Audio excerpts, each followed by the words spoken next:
다시 일어나셔서 오늘도 우리를 불러 예배케 하신 하나님께 감사하며 함께 사도신경으로 우리의 신앙을 고백하겠습니다. 나는 전능하신 아버지 하나님 천지의 창조주를 믿습니다. 나는 그의 유일하신 아들 우리 주 예수 그리스도를 믿습니다. 그는 성령으로 잉태되어 동정녀 마리아에게서 나시고 본디오 빌라도에게 고난을 받아 십자가에 못 박혀 죽으시고 장사된 지 사흘 만에 죽은 자 가운데서 다시 살아나셨으며 하늘에 오르시어 전능하신 아버지 하나님 우편에 앉아 계시다가 거기로부터 살아있는 자와 죽은 자를 심판하러 오십니다. 나는 성령을 믿으며 거룩한 공교회와 성도의 교제와 죄를 용서받는 것과 몸의 부활과 영생을 믿습니다. 아멘.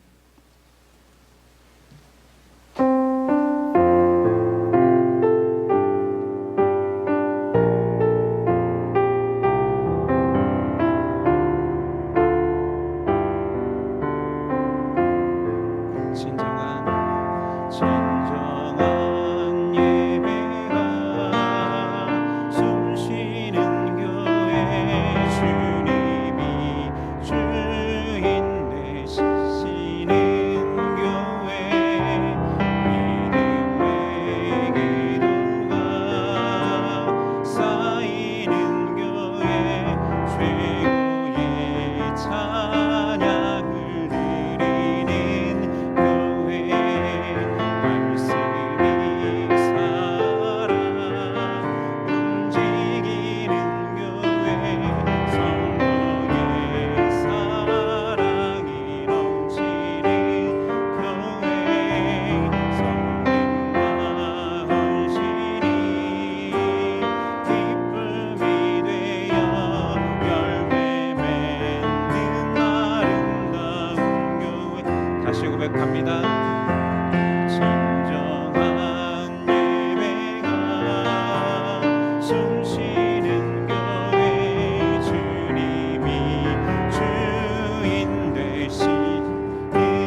햇살보다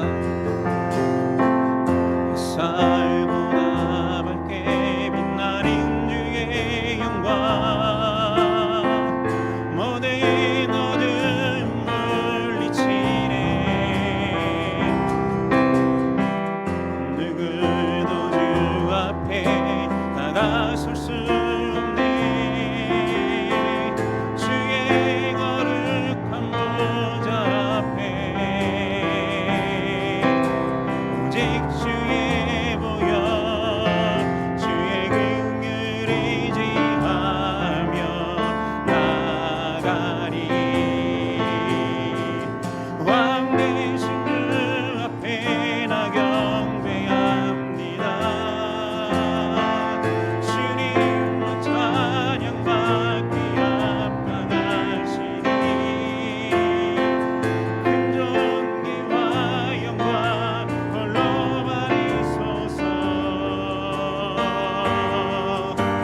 주 앞에 난 나아갑니다 햇살보다 빛나는 주의 영광 햇살보다 밝게 빛나는 주의 영광 모든 어둠 물리치네 누구도 주 앞에 나가설 수 없네 주의 거룩한 보좌 앞에 오직 주의 보여 주의 긍휼을 의지하며 나가리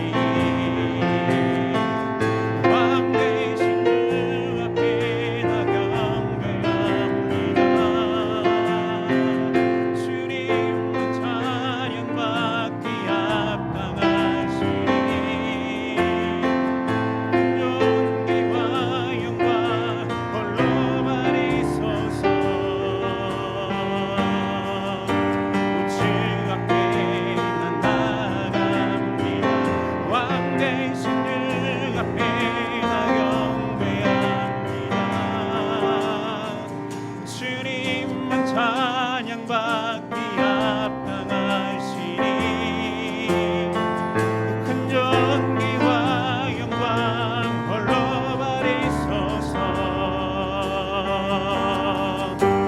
주 앞에 나 나아갑니다 왕 대신 주 앞에 나 경배합니다 주님은 찬양받기 합당하시니 존귀와 영광 홀로 받으소서 주 앞에 나 나아갑니다 주 앞에 나아갑니다 주 앞에 나 나아갑니다 주님 앞에 주 앞에 나 나아갑니다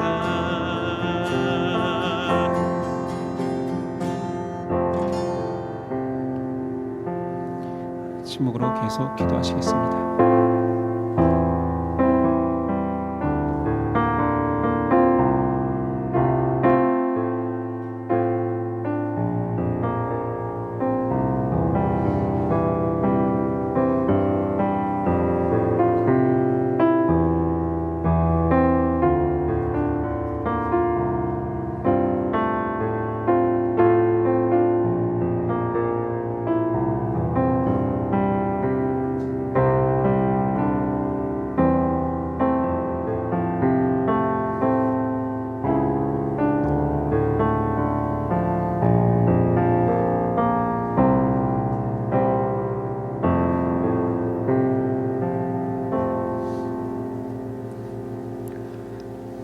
사랑하는 주님, 오늘도 불러 예배케 하신 하나님 은혜에 감사드립니다.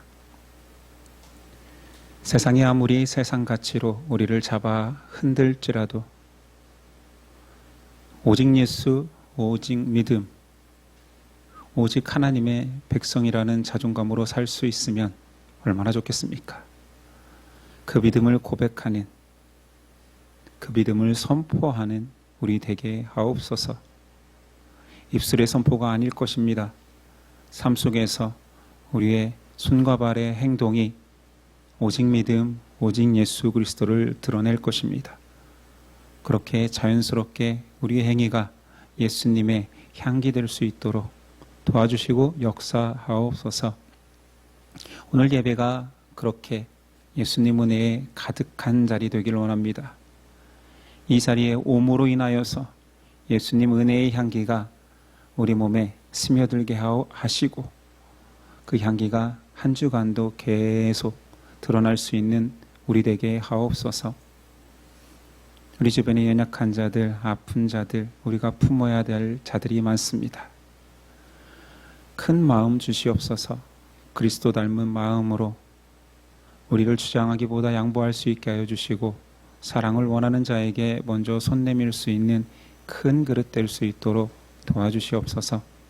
우리는 연약하오나 주님은 강하시오니 우리를 붙들어 주시는 하나님의 은혜가 있게 하옵소서. 예배에 예물 드렸습니다.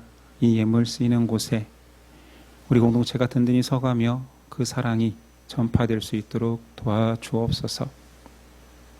하나님이 우리에게 각자의 사명을 주셨습니다.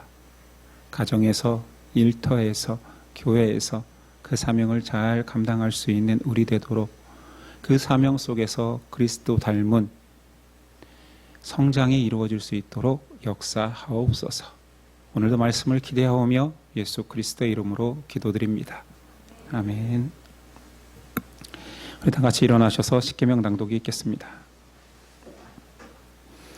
하나님이 이 모든 말씀으로 말씀하여 이르시되 나는 너를 애굽 땅 종되었던 집에서 인도하여 낸 내 하나님 여호와니라.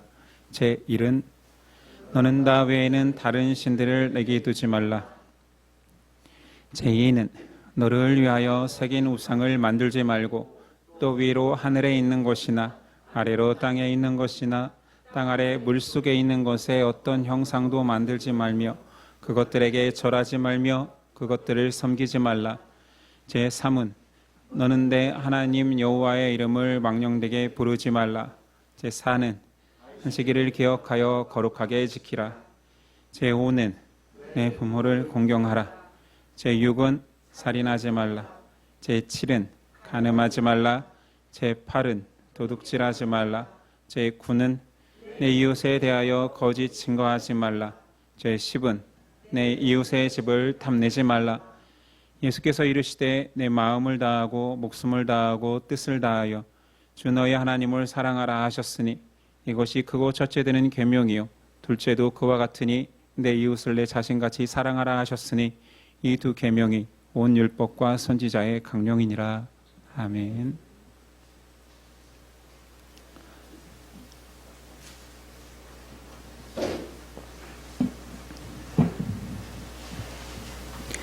오늘 우리에게 주시는 하나님의 말씀은 누가복음 21장 20절로 38절까지입니다.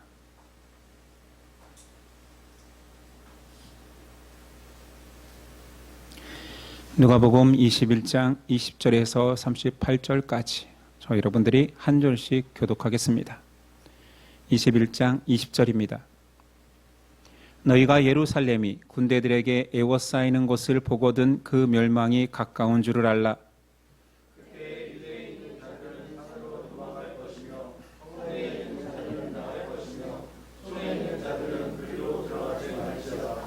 이 날들은 기록된 모든 것을 이루는 징벌의 날이니라.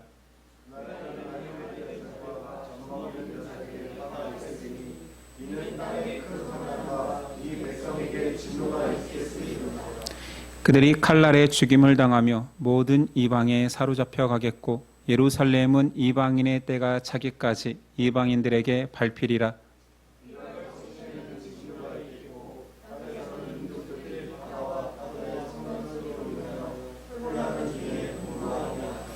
사람들이 세상에 임할 일을 생각하고 무서워함으로 기절하리니 이는 하늘의 권능들이 흔들리겠음이라.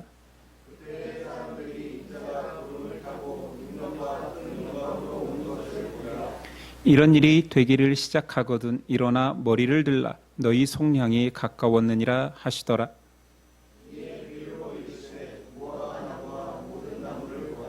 싹이 나면 너희가 보고 여름이 가까운 줄을 자연히 아나니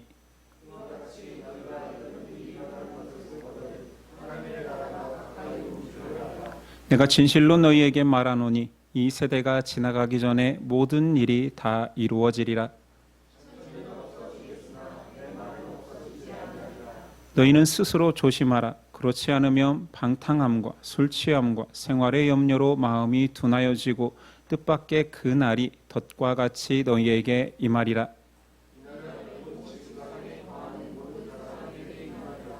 이러므로 너희는 장차 올 이 모든 일을 능히 피하고 인자 앞에 서도록 항상 기도하며 깨어 있으라 하시니라.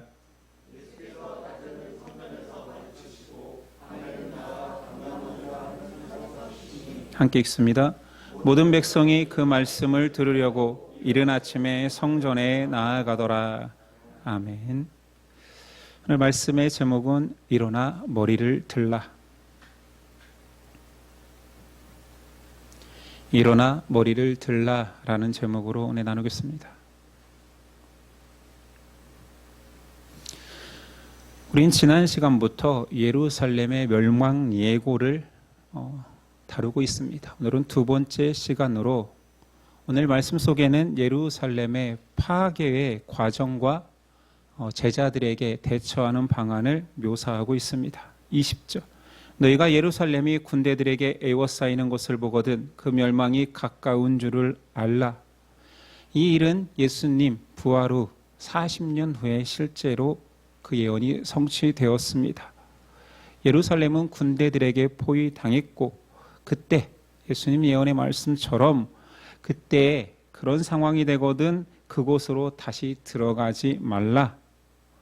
주변에 있는 사람들은 안전한 산으로 도망치고 도시 안에 있는 자들은 얼른 피난하라라고 명령하고 있습니다.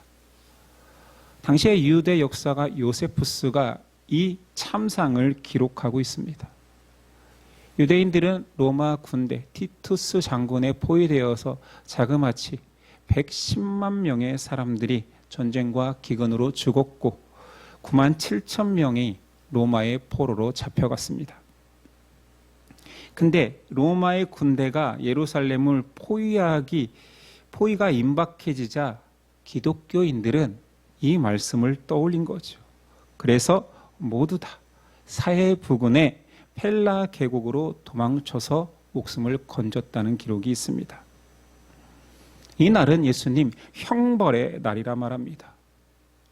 하나님의 백성이라 자처했던 자들이 살육을 당하고 이방인의 포로로 잡혀간대요.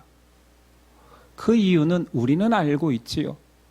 그들이 한결같이 하나님의 말씀을 대언하는 선지자들을 돌로 쳐 죽였고 마지막 그의 아들까지도 메시아로 받아들이지 않았기 때문입니다. 누가는 그 멸망의 날 징조를 이렇게 기록합니다. 25절이야. 1월 성신에는 징조가 있겠고 땅에서는 민족들이 바다와 파도의 성난 소리로 인하여 혼란한 중에 곤고하리라. 사람들이 세상에 임할 일을 생각하고 무서워함으로 기절하리니 이는 하늘의 권능들이 흔들리겠습니다. 그때에 사람들이 인자가 구름을 타고 능력과 큰 영광으로 오는 것을 보리라. 역사 속에서 한 사건으로 우리는 받아들여질 거라 여겼는데 실제로 AD 70년에 그런 일이 이루어졌고 멸망의 징조로 오늘 말씀하신 27절 때문에 그때의 사람들이 인자가 구름을 타고 능력과 큰 영광으로 오는 것을 보리라. 이 말씀 때문에 예루살렘의 멸망은 유대인들에게 곧 마지막 날이라 여겼습니다.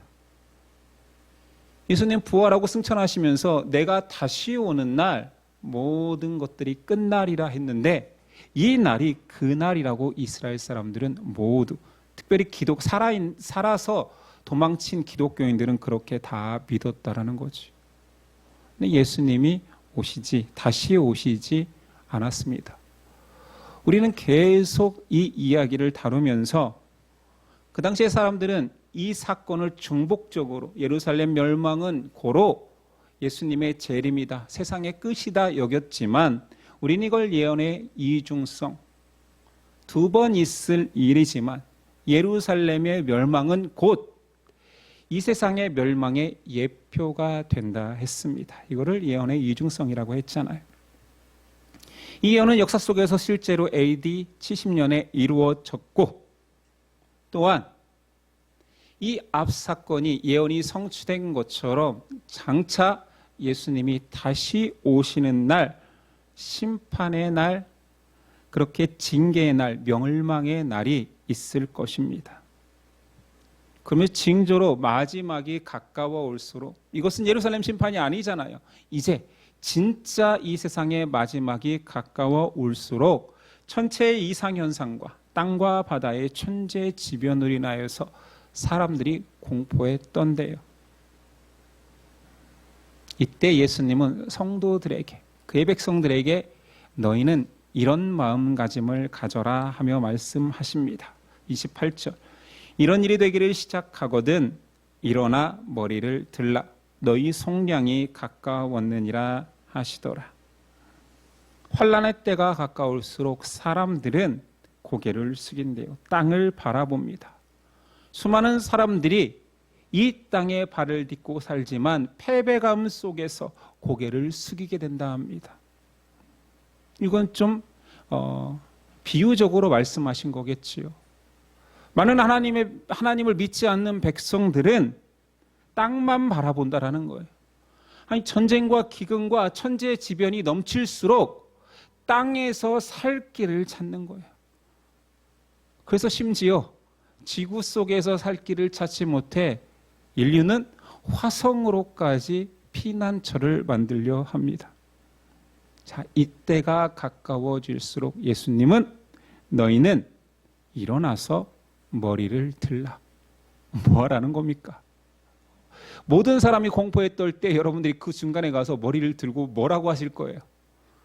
복음 전하실 겁니까? 예수 믿으세요, 그 말인가요?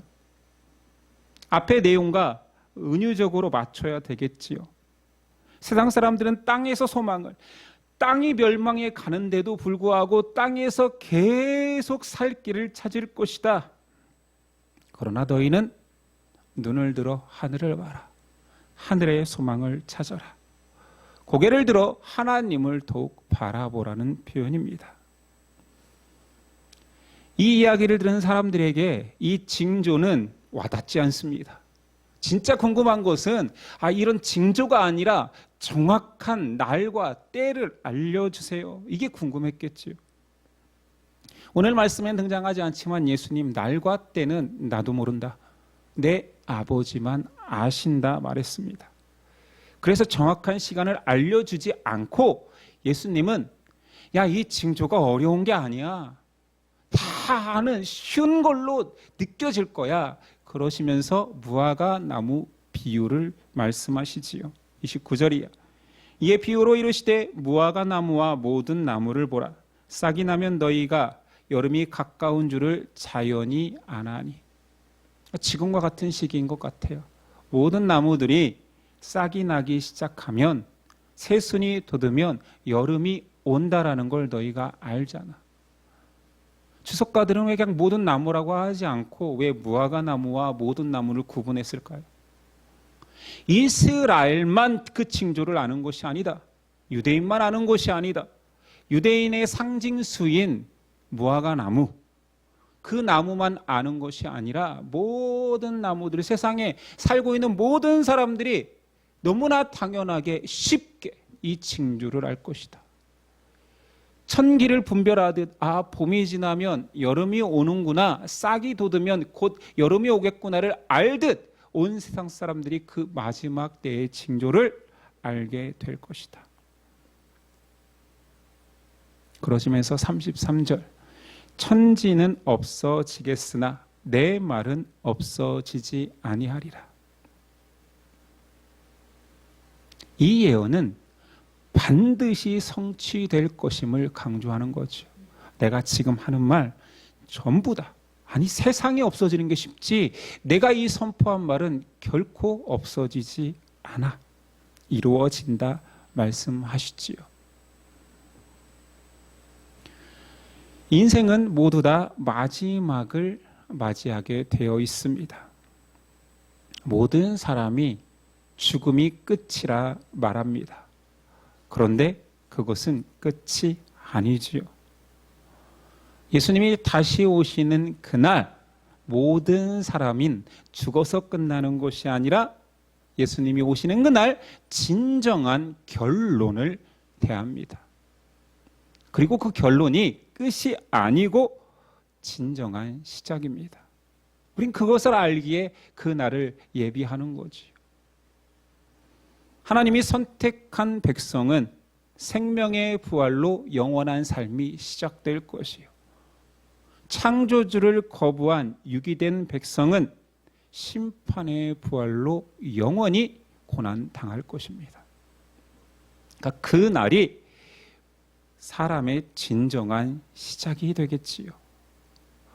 우리가 지금 살고 있잖아요. 호흡하고 있잖아요. 우리가 뭔가를 하고 느끼고 있잖아요. 그러나 이것은 우리가 영원히 부활하는 그때에 비하면 허상에 가깝다 말합니다. 그냥 찰나야. 인생은 안개와 같아. 근데 그 안개에 너희는 집착하더라. 실체가 되는 그날이 있을 텐데 그날부터 시작인데 그 날을 염두에 두지 않고 사는 자는 미련한 자라 성경은 말합니다. 그러니까 예수님이 오늘 예루살렘의 멸망과 다시 오실 그 징계의 날을 이야기하면서 강조하고 싶은 것은 그 날이 온다가 아니라 그 날을 준비하는 인생 되라는 것입니다. 그러시면서 예수님 친절하게 재림을 대비하는 자의 첫 번째 자세는 깨어 기도하라 말합니다. 36절. 이러므로 너희는 장차 올 이 모든 일을 능히 피하고 인자 앞에 서도록 항상 기도하며 깨어 있으라 하시니라. 여러분의 기도 제목은 무엇입니까? 이 기도를 하고 있나요? 깨어 있게 해주세요. 그 날을 기다리게 해주세요. 우리의 기도는 무엇을 기도하고 어떤 면에서 그렇다면 그 깨어있다라고 말할 때 그 기도 제목은 무엇에 대해서 깨어있으라는 말입니까? 아니, 앉아니까 기도해도 하는 건데, 깨어있는 건데. 말씀에는 깨어있다라는 말을 대조하는 것은 무엇이냐면 마음이 둔하여지지 않도록 깨어있으라 말합니다. 근데 마음을 둔하게 하는 것이 두 가지가 있으니 세상의 쾌락과 염려입니다. 이 두 가지로 사람이 마음이 둔하여진대요. 마음을 자꾸 잘못된 걸로 빼앗긴대요. 이것으로부터 깨어있으라 말합니다. 근데 잘 보면 우리 인생을 그래도 우리가 반 100살에 가까이 살았으니 한번 인생을 논해봅시다. 인생의 재미있는 것은 많은 사람들이 우리가 지금 살고 있는 세상에서 즐거움을 찾는 것, 그걸 행복이라고 말하기도 하지요. 즐거움을 찾는 그 세상에서 즐거움을 찾다가 염려를 만납니다. 내가 충분히 노력하면 세상 속에서 그 가치 있는 것들을 내가 얻는다 여기는데 그 얻고 뺏기는 속에서 좌절을 경험합니다. 인생은 이 두 가지의 싸움인 것 같아요. 내가 행복할 수 있느냐? 내가 염려하느냐? 그래서 종교라는 것이 이 두 가지를 화두로 항상 사람들을 모읍니다. 달라이라마는 행복론, 네 마음속에 평화를 찾으라. 행복은 주변에 널려 있다. 불교는 너의 고난을, 너의 염려를 내려놓으라. 모두 다 내려놓을 때 너희는 해탈할 수 있다. 결국은 세상에서 얻을 수 있는 행복과 세상에서 당하게 되는 염려의 이 싸움을 해결하라라는 거지요. 성경은 그것은 당연한 거라 말합니다. 너희가 너의 힘으로 해결할 수 없어. 왜냐하면 너희는 죄인이거든. 착하게 살아도 열심히 살아도 인생의 굴레, 죄의 굴레를 너희 힘으로 벗을 수 없다가 성경이 말하는 진리입니다. 그렇게 열심히 살고 그렇게 열심히 뭔가를 추구해도 모든 사람은 죽은 자나 산 자나 이 세상 끝나는 마지막 날 창조주 앞에 설 것이다. 제가 이런 표현을 하면 아마 종교적 불화를 일으킨다고 해서 싫어할 수도 있지만 석가모니도 심판대 앞에 서야 할 한 존재일 뿐입니다. 주의 재림, 그 마지막 때를 부끄러움 없이 그 날을 회피하려는 마음 없이 맞이하기 위한 방식으로 항상 기도하고 깨어 있으라 말합니다. 깨어있다 여겼던 우리 믿음의 선조들도 넘어질 때가 있었습니다. 노아는 홍수 이전에 의인이라, 하나님이 직접 노아는 의인이라 칭함받은 유일한 사람입니다. 그러나 그가 홍수 이후에 포도주를 마시고 취하여 수치를 당합니다. 아브라함과 함께 우상의 집과 모든 터를 버리고 하나님의 백성이 되기 위해서 함께했던 조카 롯도, 그가 사는 곳이 타락한 소돔성이었을 때 자신의 성결은 지켰는지 모르지만 온 가족이 죄에 빠져버렸습니다. 사사였던 삼손은 하나님이 주신 능력을 가지고 자기 만족의 수단으로 삼다가 처참한 인생이 됩니다. 다윗은 달랐나요? 하나님의 사랑을 입은 자, 여디디아라 칭함받던 그 다윗조차 탐욕에 넘어져 간음과 살인을 저질렀지요. 그러니 인생에게 예수님이 해주고 싶은 말은 깨어라. 너희 마음이 둔하여지지 않게 하라. 그러기 위해서는 너희 기도해야 된다. 기도가 무엇입니까? 그러니까 잘 들으십시오. 어떤 기도를 하라는 거예요? 내 마음이 타락되지 않게 기도해 주세요. 하나님 제 마음을 지켜주세요 라고 기도하는 것이 아니라 그것은 기도의 내용일 뿐이죠. 기도의 본질은 하나님과의 친밀함입니다. 내가 여러분을 차 한잔해요 하자라는 것은 차를 마시면서 정말 건설적인 일을 합시다, 정말 필요한 이야기를 나눕시다가 아니라 우리 교제합시다, 더 친해집시다, 그 이상도 이하도 아닌 거예요. 제가 뭘 해결해 줄 수 있는 사람입니까? 답은 여러분들이 저보다 더 잘 알아요. 그러나 우리 친해 봅시다. 이래서 교제라는 것이 있는 것처럼 기도는 하나님과 친밀함을 유지하는 거지. 그래서 기도를 유지해야 되는 거예요. 그 친밀한 마음이 식어지는 순간 우리는 마음이 흔들리고 오늘 표현처럼 마음이 둔하여져서 세상의 마음을 뺏기기 시작합니다. 그래서 예수님은 자기 백성을 보호하고 싶은 거예요. 그 마음이 둔하여지지 않도록 제발 나하고 교제할래? 하나님 앞에 나아올래? 내가 네 마음을 붙잡아 줄게.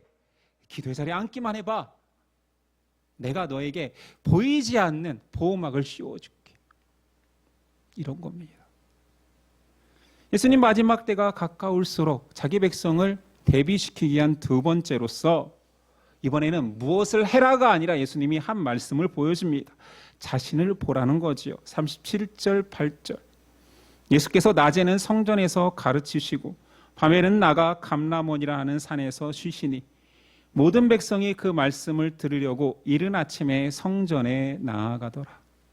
재림 대비 두 번째는 항상 진리의 말씀 가운데 서 있으라는 것입니다. 예수님은 참 한결같습니다. 며칠 후에 당장 사흘 후에 예수님 죽으실 분이에요. 다 알고 계셨어요. 그런데도 아침마다 일어나서 말씀을 가르칩니다. 이유는 이 중요성을 알기 때문인 거지요. 앞서 멸망하는 자들과 완벽한 대조를 이룹니다. 그들은 세상에서 살 길을 찾아 궁리합니다. 공포가 심할수록 더 땅을 쳐다봅니다. 근데 예수님은 죽음이 목전에 있어도 오늘 사과나무를 심는 것이 아니라 말씀나무를 심습니다. 더 먹이시려고 애쓰지요. 세상에서 살공리를 찾지 아니하고 세상 밖에 있는 말씀이라는 영원한 생명을 계속 주입하십니다.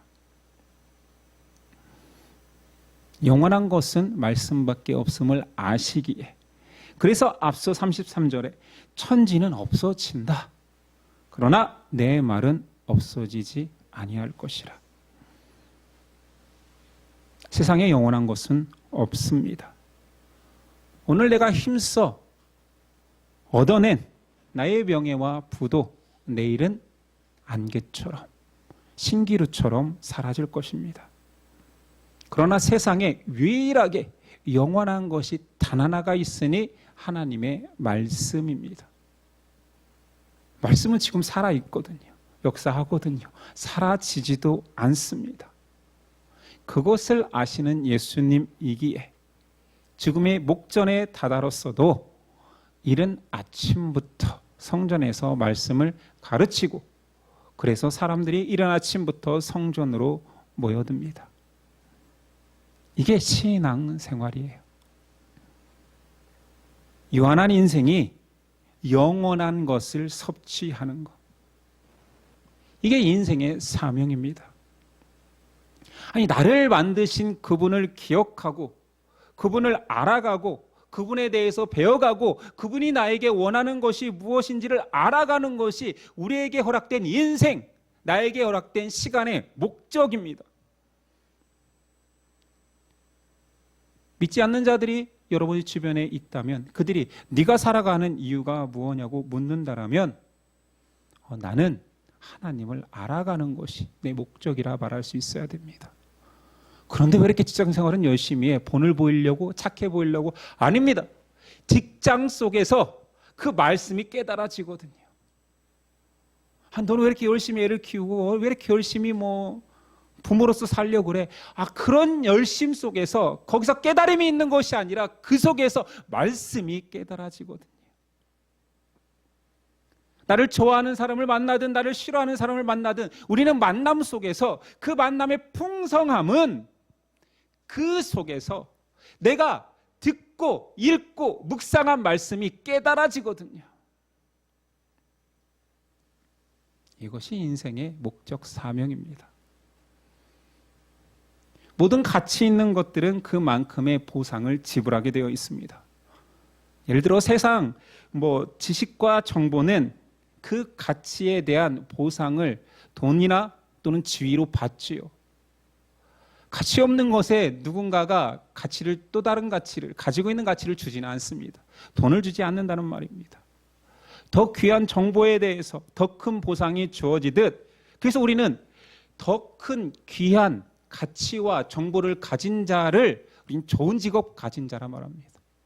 아무나 알 수 없고 아무나 알 수 없기 때문에 더 큰 가치를 지불하고 나에게 그것을 소유하게 되지. 하나님 나라의 원리는 이 세상에 투영되어 있습니다. 이거 그림자라고 표현하는 거잖아요. 우리가 하나님에 대한 정보, 지식, 이게 최고의 가치라면은 그거에 상응하는 가치로 등가 교환이 일어날 거 아니에요. 그것이 바로 영원한 생명입니다. 말씀 없이 생명 없습니다. 말씀의 깨달음 없이 천국 간다고요? 아니, 하나님의 유일한 방식으로서의 구약, 신약, 언약을 주셨는데 그 깨달음 없이 어떻게 천국 갑니까? 친구 따라 천국 가고, 친구 따라 교회 가듯 친구 따라 천국 가고, 그런 거 아닙니다. 하나님은 이 세상에 생명은 얻을 수 있는 정보를 주셨습니다. 세상 어떤 가치보다, 아니 세상의 모든 것들은 유한한 가치를 지니지만 영원한 가치를 지닌 하나님의 말씀을 주셨지요. 그것을 받아 먹는 자, 그것을 취하는 자에게 생명을 주겠다. 그래서 예수님이 말씀이 육신이 되어 이 땅 가운데 오신 살아 역사하시는 로고스가 되셔서 우리가 그분을 취하는 거지. 흔히들 같이 있는 것을 이야기할 때 뭐 속된 표현이긴 하지만 이건 블루칩이야. 뭐 요즘은 주식으로는 뭐 우량주야 이런 표현을 하겠죠. 하나님의 지식보다 하나님을 알아가는 지혜보다 큰 블루칩과 우량주는 있을 수 없습니다. 우리가 하나님의 가치를 붙들려면 먼저 세상을 좀 알아야 돼요. 기독교인이 다 알지만 다 고백하지 않는 것. 세상은 끝이 있습니다. 기독교인들조차 끝이 없을 것처럼 사니 세상이 손가락질하는 것입니다. 아니 너 종말이 온다며. 그런데 무슨 세세토록 이 땅에서 후손들과 함께 잘 살고 잘 먹을 것처럼 너도 살더라? 이것이 기독교가 비판받아 마땅한 말인 거지요. 정말 끝을 안다라면 뭐 그렇게 너는 가지려 하고 쌓으려 하니 끝이라며. 끝난다며.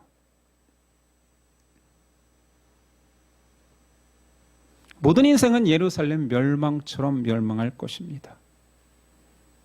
그때 예수님이 인자가 구름 타고 오시듯 세상은 반드시 그 날을 맞이하게 되어 있습니다. 그리고 그 끝이 가까울수록 전 인류는 고난당할 것입니다. 환난과 기근이 커지겠지요. 그러면 날씨가 따뜻해져서 곧 여름이 오겠구나 하듯 주님 오실 때가 가까웠구나. 우리는 그렇게 여기면 됩니다. 근데 그때가 되면 그냥 걷는 자가 너무 놀래서 너무 무서워서 픽픽 쓰러질 정도라 하니 공포가 가득할 것입니다. 그래서 예수님 먼저 그 백성들에게 예방주사를 놓는 거예요. 백신을 놓는 거지요. 너희는 그때 두려워하지 말고 덫을 조심해라. 34절. 너희는 스스로 조심하라. 그렇지 않으면 방탕함과 술 취함과 생활의 염려로 마음이 둔하여지고 뜻밖의 그 날이 덫과 같이 너희에게 임하리라. 아니 그 날이 바라고 고대하는 날이 아니라 덫이래요. 짐승이 다리를 덫에 걸리면 아우성치다 죽듯이 그 날이 준비되지 않은 사람은 덫이 된답니다. 그 덫은 세상의 즐거움과 술 취함과 향락과 염려라 말합니다. 계속 마음이 둔하여지는 거지요. 그 날이 없는 것처럼 살아가는 거지요. 그러다 덫에 꽉 잡히는 겁니다. 이렇게 사람들이 두려워할 때 너희는 소망의 머리를 들라 말합니다. 세상의 공포에 가득할 때 우리는 길을 제시할 수 있습니다. 복음을 가진 자이기 때문이지요. 우리의 자녀들이 좌절하고 세상에 밑을 바라보며 땅을 바라보며 전전긍긍할 때 우리는 그들에게 자 말씀이 있으니 고개를 들어라 말할 수 있습니다. 예수님처럼 우리가 그 복음을 전해줘야 될 자녀들이 있다면, 가족들이 있다면 전하면 되는 거지요. 힘들면 힘들수록 우리는 하늘 소망이 있다 말하면 됩니다. 세상이 악하여질 것입니다. 세상에 유토피아는 오지 않을 것입니다. 세상에 평화가 계속되지 않을 것입니다. 더 살기 힘들어지고 곤핍해지고 중국이 나무를 많이 심어서 황사가 오는 것보다 황사가 안 오는 것보다 더 황폐해져서 우리가 마스크를 쓰는 날이 더 많아질 것입니다. 꼭 그렇다라는 게 아니라 비유적으로 우리는 그때마다 고개를 들어 그리스도의 영광, 그리스도께서 우리에게 주신 소망을 바라보면 됩니다. 어두울수록 우리가 가진 소망의 빛은 더 밝게 빛날 것입니다. 예수님은 자기 백성이기에 내 형제의 자매이기에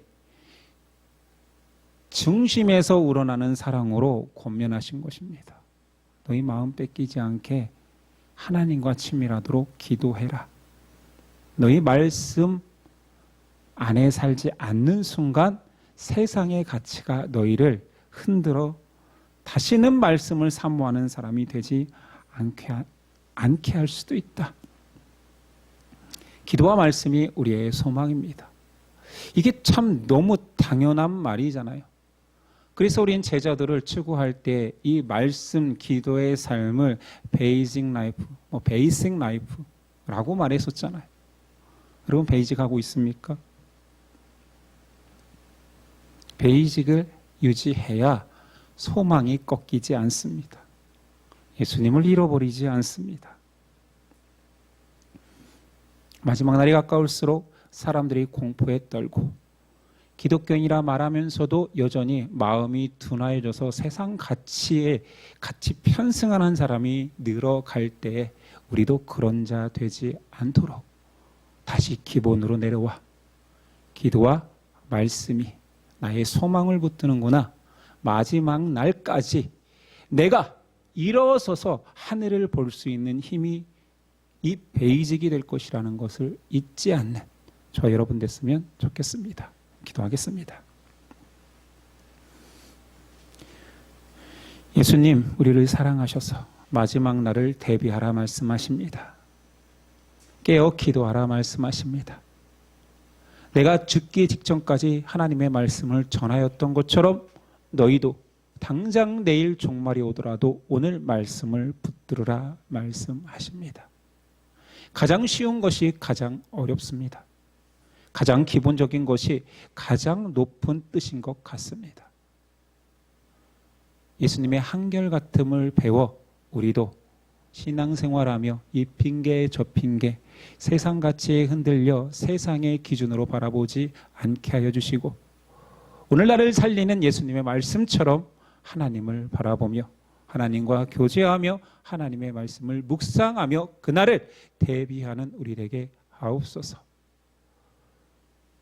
주여 어서 오시옵소서. 예수 그리스도 이름으로 기도드립니다. 아멘. 일어나서 결단 찬송 드립니다.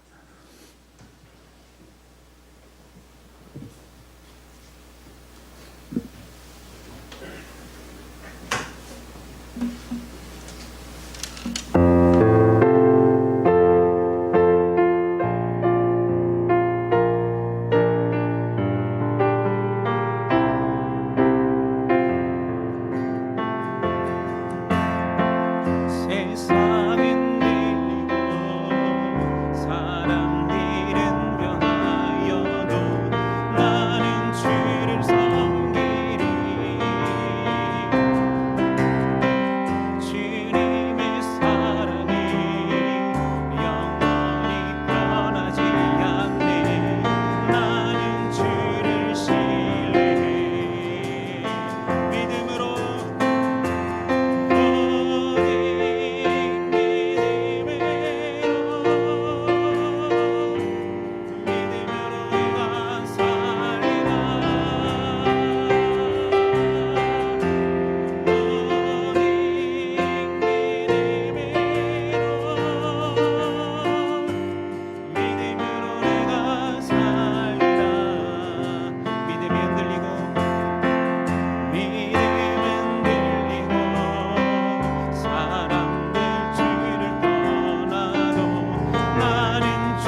기도하시겠습니다. 이제는 우리 주 예수 그리스도의 은혜와 그 아들 보내신 하나님의 사랑과 성령님의 세상 끝날까지 교통하심이 지금부터 영원까지 함께 하시기를 간절히 축원하옵나이다. 아멘.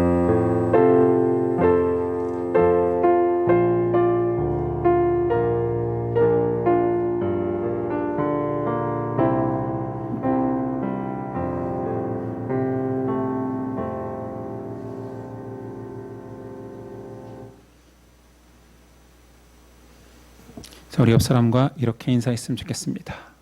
힘들 때 눈을 들어 하늘을 보자.